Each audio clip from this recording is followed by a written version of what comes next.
And they say, what if I die tomorrow? I worked hard, I deserve it. That one so hurts me. Whenever that thing angers me, I don't know why. And people just say, oh, I worked very hard, leave me to enjoy my money. I hate that thing. It's a horrible mindset. And then I think that there is a popular Nigerian music or musician who sang something like that. I heard it, over some speaker where people were having party. Allow me to enjoy myself. Allow me to enjoy myself, or something like that. Crazy. That's horrible. That's poverty mindset. The brain is screaming, get the reward now, right now, right now. And as we say in this part of the world, now, now, now, now, now. What if I told you that every time that you choose pleasure today, you are trading it for poverty tomorrow? This is not philosophy. This is mathematics. This is economics. This is why most people work for 40 years and still have nothing to show for it, because they broke one fundamental law of wealth. What is that law? If it can wait, it should wait. Just about 2 weeks ago, I did a project and I was paid 13 point something million. And it was just perfectly enough to buy the small car that I have always wanted to buy, to move around. But you know what? I rather chose to invest it. And then you're going to see what difference that made. Because I asked myself, can this car wait? And yes, I found that it could wait. I don't do school runs anymore. And then places I go within, I can actually take Uber. If I don't want to drive my big truck, I could take Uber. I could take the tricycles. I found that the car could actually wait. So it waited. And I invested that money. The real reason that people stay broke is not lack of income. It's never lack of income. I have told you how in my career, working for Shell and working for Chevron, I was earning so much income. And yet I was broke at the end of the month. It's unbelievable. But many of you watching this have good jobs. You have very large income, but you are struggling because at the end of the month, you're asking yourself, where did it all go? And then you can't answer that question. And the reason is not because of lack of income, huge income, but because people keep eating the seed. They don't delay. They don't defer.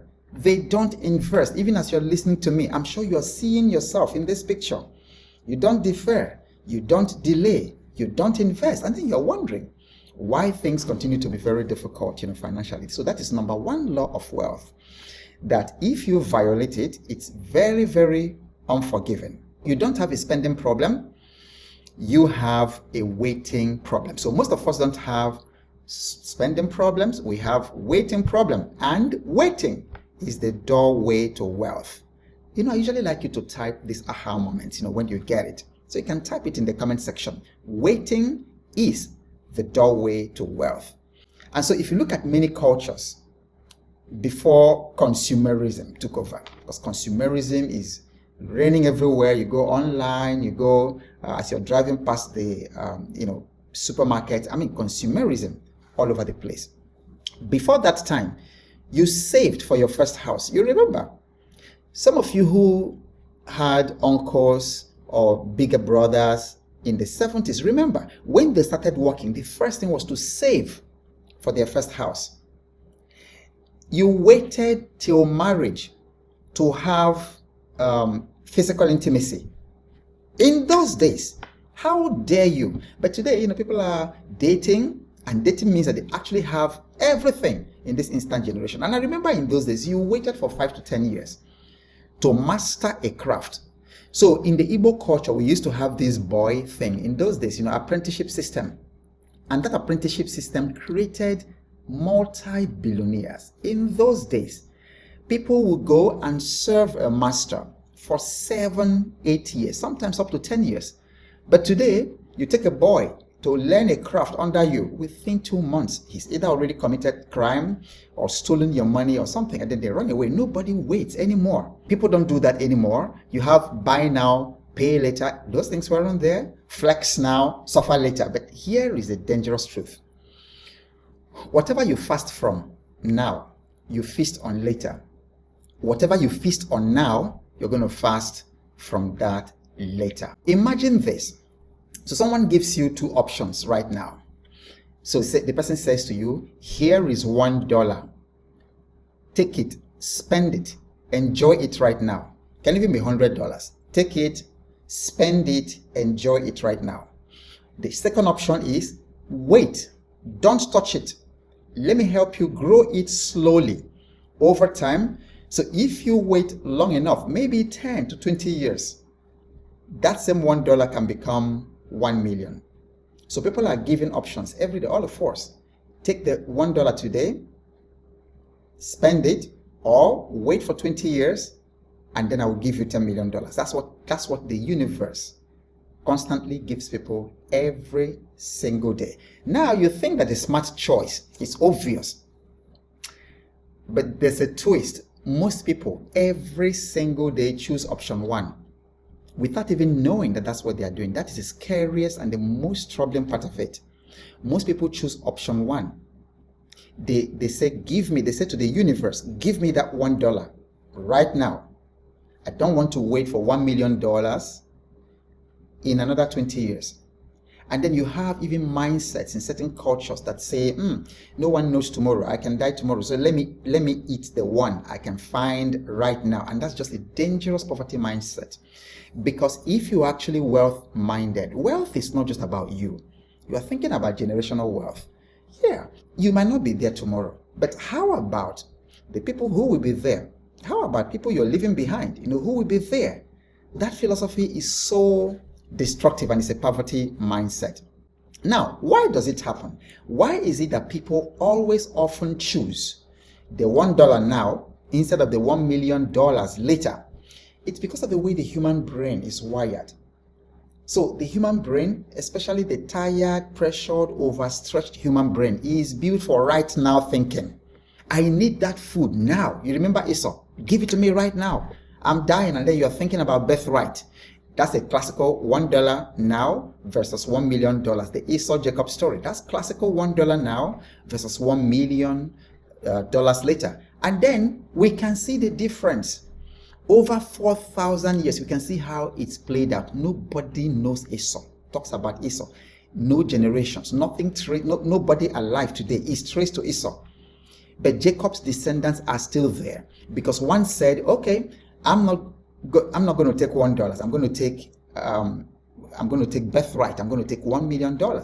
And then for 4,500 years or thereabout, that person, Jacob, is still there today. And then my wife and I were just musing this morning as we were taking a walk in the neighborhood, that we hear a lot of people answer Jacob. And I don't think I've heard Esau. And then a lot of people answer David. I don't think I've heard Saul. And I don't think I've seen Saul. And it's a classical we have before us, the past, the present, and the future, to prove to us that it's always better to choose the $1 million later than the $1 today. So people say, I need that food now. Let me show off with this iPhone right now, this Samsung Galaxy, the latest. And they say, what if I die tomorrow? I worked hard, I deserve it. That one so hurts me. Whenever that thing angers me, I don't know why. And people just say, oh, I worked very hard, leave me to enjoy my money. I hate that thing. It's a horrible mindset. And then I think that there is a popular Nigerian music or musician who sang something like that. I heard it, over some speaker where people were having party. Allow me to enjoy myself. Allow me to enjoy myself, or something like that. Crazy. That's horrible. That's poverty mindset. The brain is screaming, get the reward now, right now, right now. And as we say in this part of the world, now, now, now, now, now. Worry about the future later. But here is the punchline. That $1 you spend today will cost you $1 million you could have had later. Pause to think about it. Pause to think about that. And then you can actually pause this video, bring out $1 or 1 CD or 1 Naira, whatever your currency is, one rand, bring it out, €1, bring it out from your wallet, and then look at it, look at that. Because when I did that exercise, I stopped seeing $1 differently. No money is too small. Change, little change that you easily throw away. I respect it. Because when you look at $1, that $1 is potentially $1 million in 10 years or 20 years. So the $1 you spend today will cost you $1 million you could have had later. So let me give you a real example.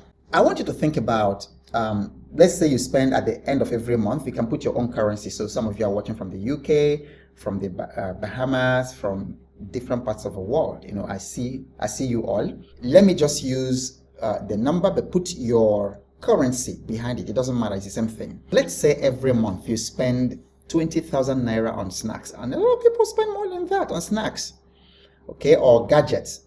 I wouldn't know how much that would be in your own local currency. So 20,000 naira on snacks, gadgets, or random things, you know, buy banana and groundnut like I used to do. So that 20,000 a month translates to $240,000 a year. For you, it could be that latte, it could be that coffee cup, you know, $5 every day or $3 every day. And so in a month, you're doing like $100 or even $150 on coffee. And that is $1,200 to $1,800 on coffee alone every year. But in the example we are using, that's 240,000 naira a year. Now, over 20 years, that is 4.8 million whopping naira on snacks. What if you invested that money instead? If you put it in a growing investment at just 15%, some investments do more than that because good investments many times outperform inflation in the country. But let's just take 15% conservatively, which is more than possible. That money doesn't just sit, it compounds. Did you know that 240,000 naira a year for 20 years at 15% grows to over 20 million naira? So can you imagine if you had stopped eating those snacks and random things that you used to 20 years ago, that today you can be sitting on 20 million, like money that, you know, and that's just small monthly savings. Now, imagine daily $1 decisions over 30 years. I just showed you how $1 becomes $1 million. But imagine every single day, the daily $1 decisions that we make over 30 years, for some of us over 40 years. For some of us in our 50s, like myself, late 50s, 60s, over 40 years, $1 decisions every day. So my brother and sister, you've spent 30 years choosing $1 now. It's time to start choosing the $1 million later. So everybody type in the comment section, $1 million later. Type, I am a $1 million later person. You are not a $1 now. Because $1 now, I've just shown you through so many proofs and examples, both in history, both in scripture, and both in real life, that the $1 now philosophy doesn't work. It wrecks you. It wrecks you and it wrecks generations after you. So you may have been doing these $1 decisions for 30 years. You can't rewind that past, but you can compound the future. Oh, I think that's another truth bomb. Type it in the comment section. You can't rewind the past, but you can compound the future. And that is amazing. That's good news. So you not sit in regret and say, okay, now I'm 50, I'm 47, I'm 58, I'm 64. And I've been making $1 decisions. No. You don't sit and regret it. All you do is, I can't rewind the past, but at least I can compound the future. Because the price of instant pleasure is long-term poverty. The reward of delayed pleasure is generational wealth. How I wish that all of you who have little children can teach them from when they are young. Just teach them delayed gratification.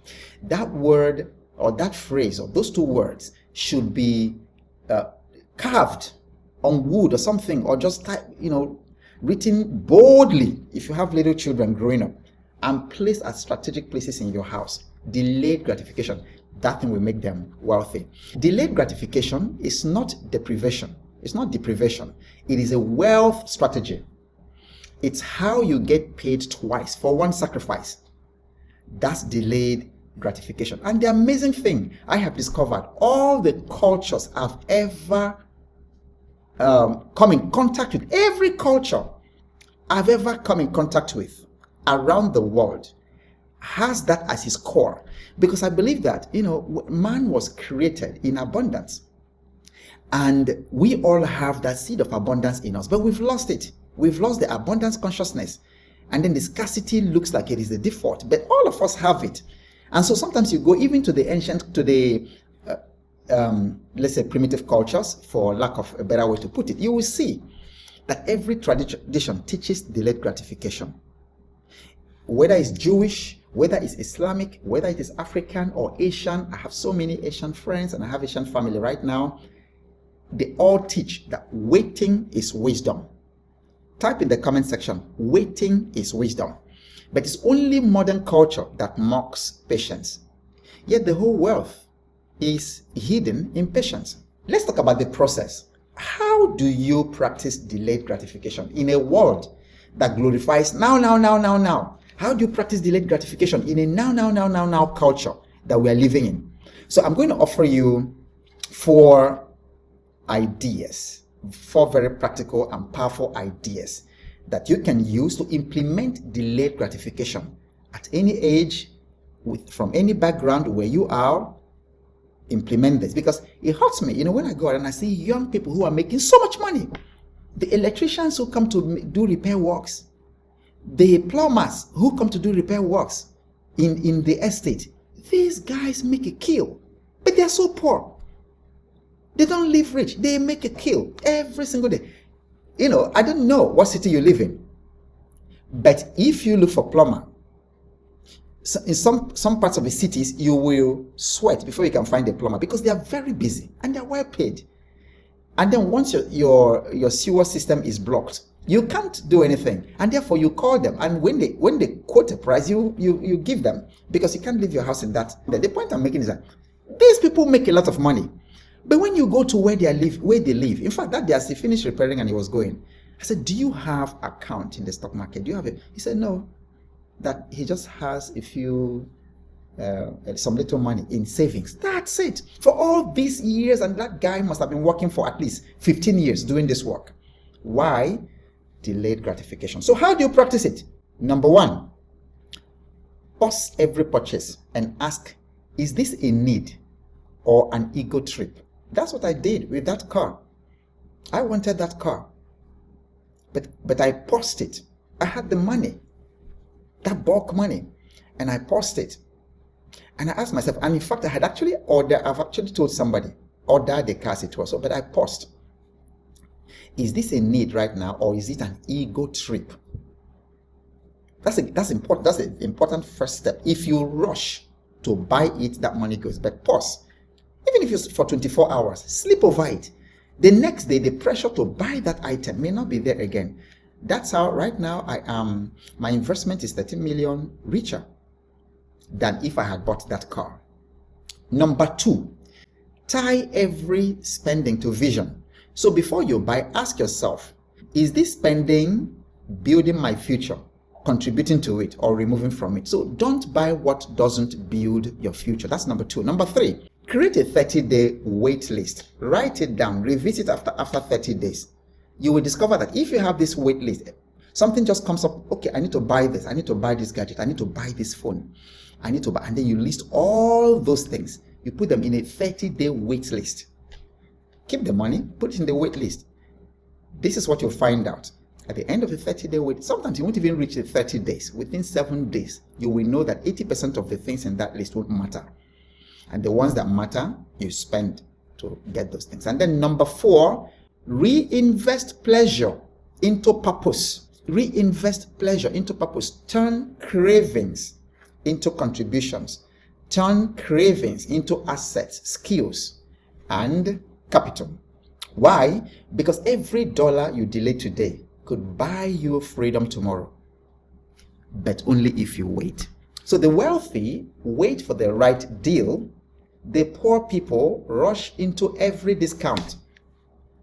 And then when you go into the stores and you're seeing for sale was $1,000, now $250. Then you buy it, and then you go around telling everybody, oh, I got this $750. I just saved $750. No, you did not save $750. You spent $250. You lost it. the poor people, when I go to supermarkets, especially in the States or things, you see people going over the place, looking for discounts. And then people buy clothes that they will never wear for 2 years just because they stepped into the store and they saw it was 80% off. They've always wanted to have that cloth. They wanted it. It really looks nice on them. And then they wanted it, but it was $1,000. Then they walk into the store, they say 90% off. It's only 100 today. They rush and buy. And then they never wear those clothes. If it has happened to you, just type "that's me" in the comment section. You have clothes you bought on discount. They were on sale, but they've been in your box or closet or even in the shopping bag for 2 years. Have you seen it? Have you seen that before, either from you or other people? Type yes in the comment section. Okay, so here's the $1 million. Can you starve the impulse to feed your vision? If you can wait, you will own your time. If you can't, someone else will own your labor forever. So I need you to affirm, put your hand over your chest and say, I delay now so I can dominate later. Everybody do it. Pause the video, put your hand over your chest and say, I delay now so I can dominate later. There are 2 ways you can use this information, because what I've discovered is that most of us don't make progress because we don't have accountability. And then some of us don't even know how to start, where to start. Now, what I have shared with you now, how do you start? How do you implement it? That is why I have a mentorship group. It's called the Financial Fitness Challenge, and it is every month. So right now we are enrolling, because there are 1 or 2 ways you can handle this information. You can take it and use it and do it yourself. It's possible. There are people who are watching my videos and all my teachings, and then they are doing very well in it. They're making money. But if you say, oh, no, I need guidance. I don't have the time. I'm already in my late 30s and my 40s and 50s. I need your guidance. Then you're the guy, you're the lady that I'm looking for, to join the Financial Fitness Challenge mentorship group. Now, you pay once and then you belong to the group forever.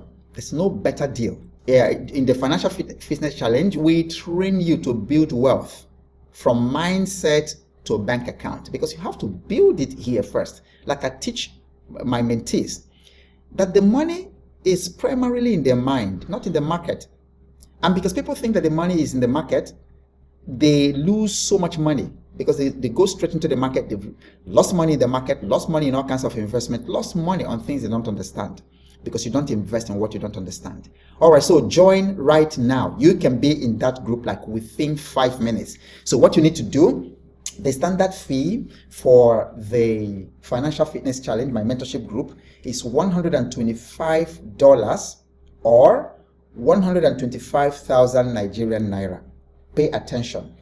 But right now, right immediately after this video, you can take advantage of the early bird offer. The early bird is only $105. You pay once, belong to the group forever.